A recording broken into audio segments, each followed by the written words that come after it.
Hey, Timothy. What's up, Bill? Welcome to the Modern Thirst compound. I'm actually happy to be here. All right, we're gonna taste one for you here. This is the Woodford Reserve Chocolate Malted Rye. We got a sample sent to us by Brown Foreman, so thanks to the folks at Brown Foreman. Right on. Have you had this yet? I have, but I'm actually excited to get into it and actually talk about it and taste it.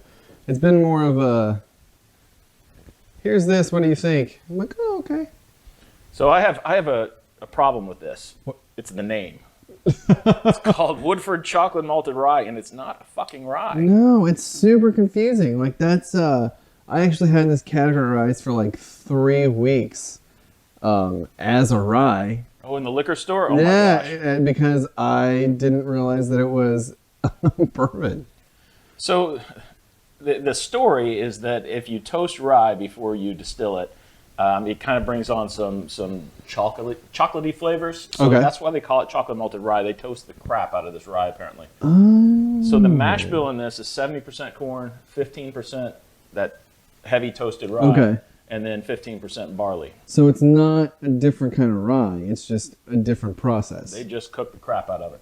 Okay. See, also was not aware of that. So I've actually I normally try to avoid reviews of whiskey before if I know we're going to review it, because I don't Sure. want I don't want other people's opinions to creep into it. I like to watch it after we've recorded Yeah, to see yeah. if my tastes line up. But the reviews on this that I've seen, I actually happen to see 3 or 4 of them all across the board. Some people hate it, some people love it. I will tell you this, there's not been any middle. As far as like my experience with it, it's either you love it or hate it. So One problem that I know I'm going to have with this already, and it's the same problem I have with almost everything Woodford does, is it's 90.4 proof. And I know that they decided sometime in the past when they were kicking off Woodford Reserve that that's the perfect proof for their product. But every time they bring out new products, other than the barrel proof, they're putting it out at 90.4. You can't tell me it's always the perfect proof, no matter what you're putting in the bottle. right, because otherwise their batch proof wouldn't exist, right? Exactly. But I mean, maybe this one is better at 90 proof, 95 proof. Maybe it's better at 100 proof. Who knows? Same for the rye. Sure. But it's always 90.4, which in my mind, it's very weak. To me anymore, 90 proof is just a very low proof bourbon. You know, it's surprising. Like on the nose, I'm getting that faint chocolate note, but it's also kind of yeasty to me, like a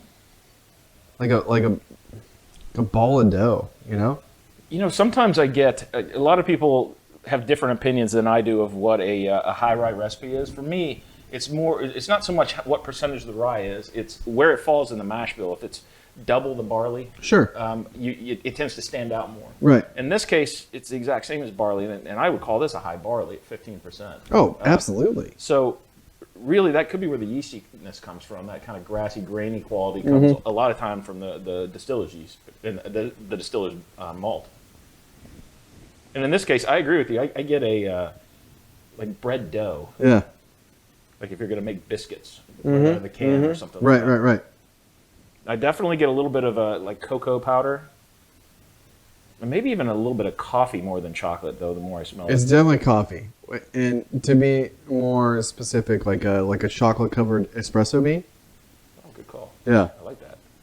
I'm going to steal that. Still a little, man. Do whatever. I'm down. There's a faint like fruity note too, like. I get that in a lot of Woodford these days. Maybe it's just because I had that wheat whiskey, and now I can't taste anything but apples and orchard fruit in Woodford. It's almost like, man, I can't quite pinpoint it, but it's definitely fruity. How about we let's give this a taste and see see what's rocking on the palate. There's a little citrus in that. It's like a orange zest. That is espresso beans to the dome right away. It's just boom, that bitterness that you get when you chew on a coffee bean.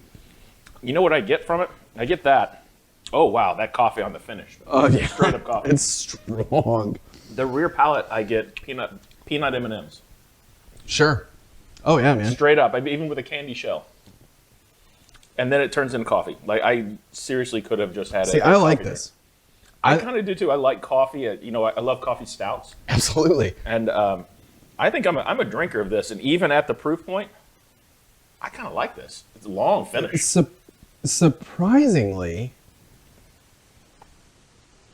I don't want to necessarily reward them for everything works great at 90 proof, but damn, this works really well at 90 proof. It's not. I hate using that. It's so smooth, but for me, it's got a great. It's a full body. That toasted rye works. And Absolutely. It's so full bodied. I don't know that I would like this at a really high proof. I mean, this wouldn't work at a higher proof because for being 90 proof, 90.4 proof, there's still a great amount of spice, and maybe that's because they're toasting the heck out of that rye, but it definitely drinks higher. I'm enjoying this. I like this. I gotta be honest. Agreed. This might be one of my favorite special edition Woodfords they've put out. I like the double oaked, and then I like the barrel proof.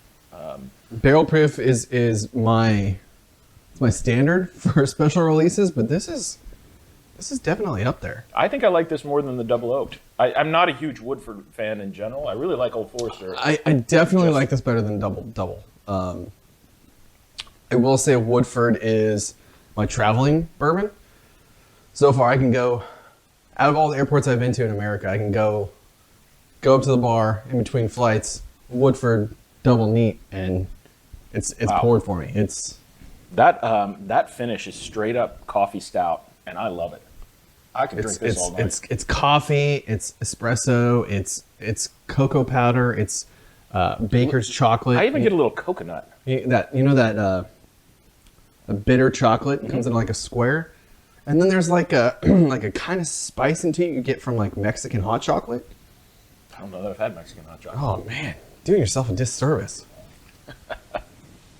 Yeah, I like this. I agree. I think this is great, but it's also a weird one. So I would say if you don't like those nuances, if cocoa, espresso, and spice aren't your things that you look for in a bourbon, you're not going to like this. No, this is not. This is if you're a purist and you just want bourbon that tastes like bourbon, this isn't for you. This is a special release. It's one of their special releases, so it's only going to come out probably once. They may do it again. Who knows? But this is good. This is a really, really good winter whiskey. Oh yeah. I want to sip this sitting in front of a fire with snow on the ground outside. Yes, please sign me up. And dare I say, I want to do it for breakfast. Hey, I don't think there's anything wrong with having bourbon with breakfast. You can have bourbon with brunch. I mean, hell, you can have bourbon with breakfast. You better believe it. Man, I like this. No, seriously, like, it really is, like,